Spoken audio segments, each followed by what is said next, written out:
Salut à tous! Aujourd'hui, je vous montre comment faire un relevé de terrain grâce à l'application GeoTracker. Dans un premier temps, tu vas ouvrir l'application, zoomer au maximum sur la flèche rouge qui représente ta localisation, puis cliquer sur le bouton rouge qui permet de débuter l'enregistrement de ta trace. Lorsque tu enregistres, ça enregistre ta localisation en temps réel, donc dès que tu avances, ça va tracer le trait en fonction du chemin que tu parcours.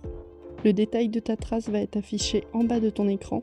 Tu vas avoir des informations comme la vitesse à laquelle tu te déplaces. Tu vas avoir écrit enregistrement en rouge qui te donne l'indication que tu es en train d'enregistrer une trace. Tu as également le temps et les kilomètres parcourus. D'autres options sont possibles, comme des options d'affichage. Tu peux choisir de mettre différents fonds de carte.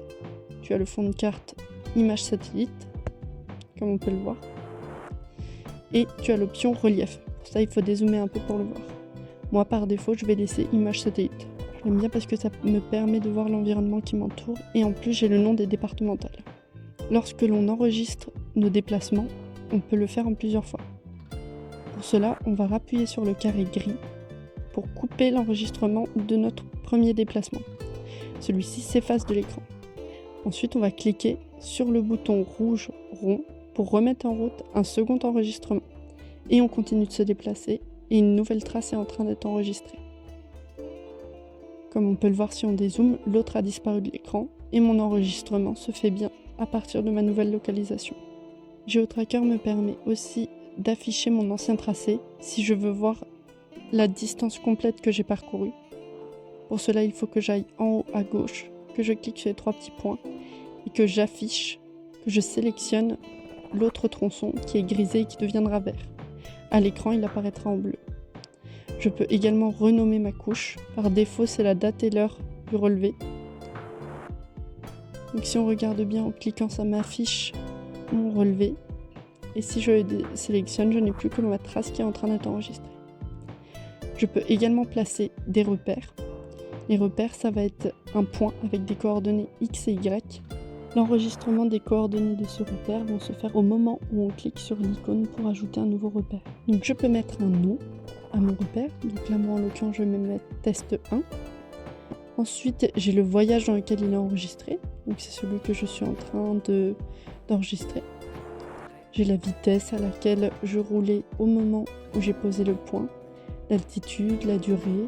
Je peux mettre un descriptif et maintenant il y a une nouvelle option.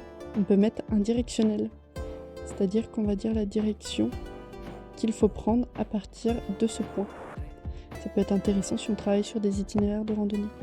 Comme on peut le voir, le point il apparaît avec la trace enregistrée. Donc si je désélectionne en bleu, si je désélectionne à gauche le dernier tronçon enregistré, le point disparaît avec.